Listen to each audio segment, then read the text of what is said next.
Okay, and now we come to G2. Now, talking about G2 might be a little bit more difficult because today is a Thursday. I don't actually know who G2 is going to be playing against, whether it's Rogue or Fnatic. If you watch the Rogue or Fnatic video, you'll know that I'm predicting Fnatic to win. I don't expect the Rogue rematch. But we're just going to go run through a few things about G2 that I think is cool to know, and I think that's very interesting about the team. So the first thing is Rogue and Fnatic have very similar styles. Odo, Wunder, very similar kind of playstyle in terms of what they'll pick. Yes, they can play carries if Renekton's open or Gwen, but they will lean more towards weak side tops.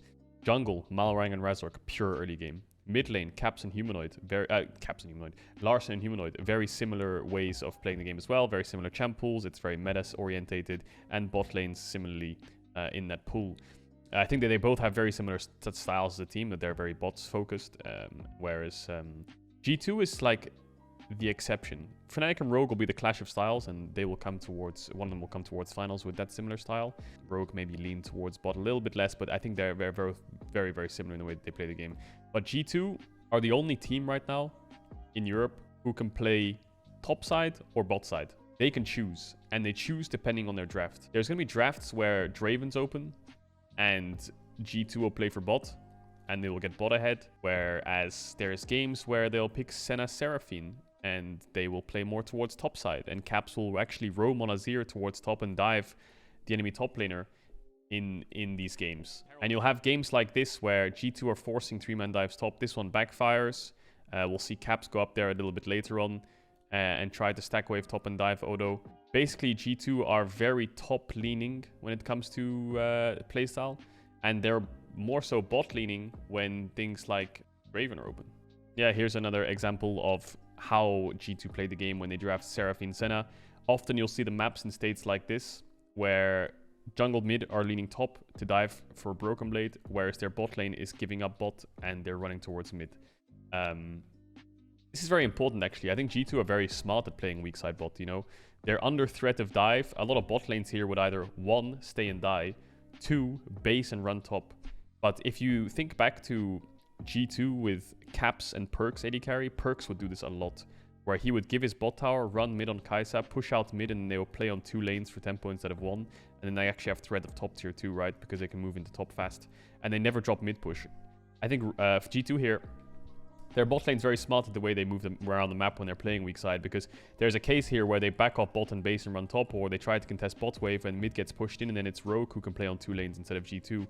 But this just actually makes it so it's even standing. So very good proactivity from G2's bot lane, so that they know where to be and when to be there on the map. Another thing when it comes to playstyles is that you'll often see Targamas never really stay around Flakked. You'll see games where Targamas roams mid, hovers mid, covers mid. You can see even there on the minimap before I left, he was around mid. This game on Varus, he's always around mid for Caps. On every base, he runs towards mid, hovers around Yankos, picks up souls. Now, this is a very Senna-oriented thing in this case, because he needs souls from Yankos and from camps. But you'll see Targamas in games where his top lane's under threat of dive. He will run top and try to cover him. His mid lane's under threat, and he will sit behind mid. Targamas roams a lot when it comes to bot lane, especially when they're not playing Draven lanes. He will always hover around his solo lanes to make sure that he's there for numbers advantage topside fights, or to cover his solo lanes so they can get good bases. And the last thing is G2 are very... What's the word? It's very hard to expect what they're doing. They sometimes late invade, they sometimes don't. They sometimes play early game jungler, they sometimes don't. They sometimes play things like Azir and Sylas, sometimes they leave it to counter picks and creativity, sometimes they play top side, sometimes they play bot side. It's very hard to know what you're going to play against in G2, and this is why they're the strongest team in Europe, because their best of 5s are so flexible and they can adapt so quickly based on draft, based on what you give them, based on what's open. They know how to play and when to play and where to play it. Whereas some teams are kind of locked in certain playstyles, G2 are very, very free. I think it's very hard to find weaknesses in the way that G2 plays the game. They're very good at playing mid to top. They're very good at playing mid to bot when they need to. It's very unlikely that they'll make mistakes mid to late game, because I think if anything, they are a weak early game team in the sense that they're not very explosive. But their mid to late game, when they get to that point, is just so on point in the way that they play over 2 lanes, the way the Cap shadows Broken Blade if he needs to, the way they contest mid, push into side. Their mid to late game is basically flawless, right? So early game is probably the best place to target them, and I also think draft is the best place to target them, because, you know, if they get a comp like this, I think you've basically lost the game. Broken Blade on a carry, Jankos on an early game jungler, Caps on a Azir, Flakked Targamas on their comfort.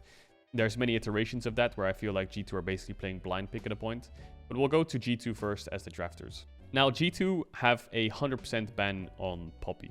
There's not a single game in playoffs, I believe, where they've left Poppy open. I think this comes from MSI, and I think Jankos doesn't play Poppy. Maybe I'm wrong, but the last time he played Poppy was at MSI, and they lost, I think it was. He played Poppy versus PSG Talon 0-5 and lost. That was the last time Jankos played Poppy. And it's surprising, isn't it? Because Poppy seems like a Jankos champ. It seems like something that G2 would play, but they've dropped all Poppy prio and they just permaban it. When I think of G2 and when I think of what they will do, whether it's Rogue or Fnatic, I think they're locked into a Poppy ban, and I think they're locked into a Trundle ban as well. And I think these two are very likely to be banned away in the first rotation by G2. I also think Yuumi could fall into that pool as well. So I feel like you can already expect what G2 will ban on both sides against Rogue or Fnatic. You know, you can swap it in and out. You know, maybe if Fnatic win and Lucian Nami is good, maybe they ban Lucian here instead of Yuumi, for example. But I feel like these are locked bans. But on the flip side, I think Fnatic and Rogue are also already locked in their bans. I think Draven has to be banned against them, and I think Senna has to be banned against them. Stop their aggressive bot, stop their defensive bot, stop their aggressive bot. And I think these are two bans that you're pretty much locked into. And maybe you're locked into a third as well, depending on what they ban. You know, if Trundle Poppy's banned, Jarvan can be a really good ban. Azir can be a really good ban. These are things that I'm thinking of as Rogue or Fnatic when it comes to this series. Sejuani, again, could be a really good ban because it could be a double flex for them, and Broken Blade plays at top, right? So the good news is when you go up against G2 is you can probably predict their draft, right? If you ban Jarvan here, maybe they first pick Azir. Lucian Nami then becomes pretty high prio depending on what they ban. But the first three bans, I think, in this series are locked. I think that when it comes to drafting versus G2, this is probably the most pivotal point because you need something that you force them off of comfort, and you need to force something that gives you agency in the game. I think a very good example of this is if Senna's down and Draven's down, and you first rotate something like Lucian Nami or a Kalista lane, which you will obviously deny from G2. So you can guarantee bot push most of the time if Draven's banned away and Senna's banned away, because these are their two ways of getting bot push or contesting it back into you, is the Senna lane with things like Yasuo, or the Draven lane in terms of having aggression, counter-picking support. Therefore, if you first rotate something like Lucian Nami or Kalista, it's very likely that you're the ones who will have bot push because you're basically first rotating the strongest bot lane in the game, and you're probably prioritizing bot lane as Rogue and Fnatic, and you're banning away two of the answers that G2 actually have in terms of contesting that push. That's number one. Number two is now you've secured bot push, you need bot push into mid, because I feel like as much as Caps is probably the best player in Europe right now, and he does fall victim sometimes to pressure towards mid. And I feel like that's the way G2 want to win the game. And you're matching them in a way, but you're matching them with push in a lane, right? They like to hover around mid. Jankos or Targamas always love to hover around mid. And I think you have to match that, because in essence what happens is Caps gets free lanes and lanes that he could be punished harder in. He gets the push and gets good bases, and then that allows him to look for these dives towards top or bot, depending on the draft, right? I think you have to match Caps mid with jungle support, and there's two ways you can do that. Is one is having bot push, or two is having a stronger early game jungler, which Jankos is actually pretty fine in drafting into. He's fine drafting things like Wukong. He's fine drafting things like Jarvan, which actually loses 1v1 but has good tempo. So if you can get your hands on Trundle Poppy, then that's great. I think that's something that G2 will probably ban away. That's something you need to look out for, something that can contest early or be first to the play, because I think that bot push into mid, into stopping Caps from being able to roam is your best bet. I think most of the way that you can punish G2 just comes from draft. The problem is G2 is just kind of like, they're just strong all across the board. It's very hard to find pure weaknesses on G2. Their gameplay is strong. They have the most flexible players. I mean, you can just look at it in isolation of their players, right? They've all played about 5 or 6 different champs this entire playoffs. There's no like limitation to what they have to do or what they can do. They've shown carry tops, they've shown tank tops, they've shown carry junglers, they've shown tank junglers.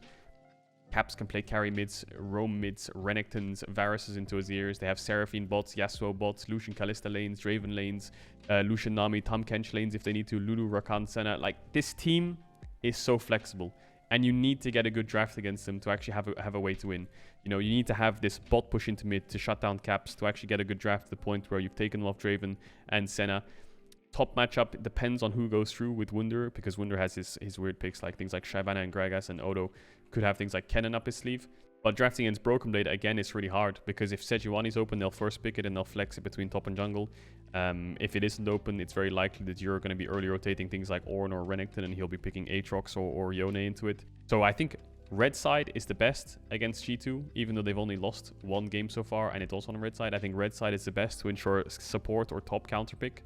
banning away Draven Senna is locked. That's all I can say for now. I can't go deeper because I don't know who their opponents will be. This is the only real things you can look for. Bot push in the draft, target their bot lane champs, play for bot push into mid, and hope that that works for game 1.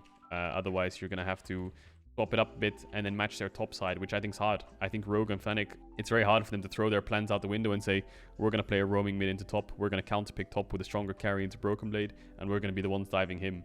And now this could work if Draven's banned, because then you are matching G2 and they will play topside. But do you really want to try and beat them at their own game? I think it's in Rogue and Fnatic's best interest to get a hard winning bot, get mid push, play mid into bot, try to dive enemy bot lane as much as possible, attack your top laner, whether it's Wunder or Odo who's playing Ornn or some kind of utility champ that's just going to fall behind.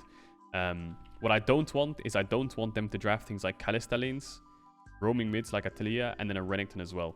As much as these two champs pair well together, I think if you're going to do this, then try to beat them at their own game, if you're Rogue, for example, and take away Senna Seraphine and play the Renekton Talia. And you're the ones with the scaling safe bot, and you're the ones playing topside. Maybe this is a way to shake up the way G2 play the game. I have a lot of thoughts and feelings. I've only spent about an hour going through G2 VODs. There's no immediate red flags in the way that they play the game. If you guys have any, then feel free to drop them in the comments. I think G2 is probably going to win the split. I think they just look a bit unmatched right now in Europe. Fnatic Rogue series, I hope it's close. I think will be close, but I don't think the finals will be close. And yeah, I hope that G2 can carry this momentum into Worlds, because briefly touching upon it, G2 have always struggled when it comes to international. Well, Europe as a whole has struggled at internationals, because what happens is we either struggle to play on 2 lanes or we overplay our hand into 1 lane, where we're 5-manning bot on cooldown. And basically what happens is the enemy team can play on 2 lanes, and then G2 or EU just falls behind on early game. Here's a very good example of it, right? Where you're playing on 1 lane. You're hovering your mid laner bot, your 3-manning bot, to try to dive when they have Herald mid on a Tristana and they have push top, in which case that they can go mid to top. This is a very good example of Asian teams and how they play on 2 lanes, right? So now Caps either has to force this dive bot and get this tower, or lose his mid tier 1 and try to defend his mid tier 2 and give up the bot play and get nothing. And then you're in a situation where bot dive gets scuffed, you pull it off, but you just lost your mid tier 1, and your top laner has to give up because the jungler's hovering top, right? That's 2 lanes that they're playing on. And in Europe, it's very easy for G2 to play on 2 lanes because the teams are worse and their early games are weaker. But in international events, that's where G2 will most likely struggle, and where they need to hopefully, or they have hopefully, shaped up their gameplay. That's all I've got for G2 for now. Maybe I'll be making another video after the finals, if they lose maybe, or if they win, regardless as to what was good or bad. But just to summarize, draft, they're not an explosive early game team. Cover late invades when it comes to G2, because I think they did that against Misfits, where they just get a freebie early game by late invading. Either match something with push in bot, so you have dive or push into mid, and make sure they're very aware of Targamas's roams when he's not showing. These are the things that I think of when I think of G2 as a top-centric team, mostly. And obviously you'll note that they're playing towards bot side depending on draft. So I think it's all about draft if you're up against G2. Yeah, I hope that you learned something today. Hope that you enjoyed the video, and thanks for watching.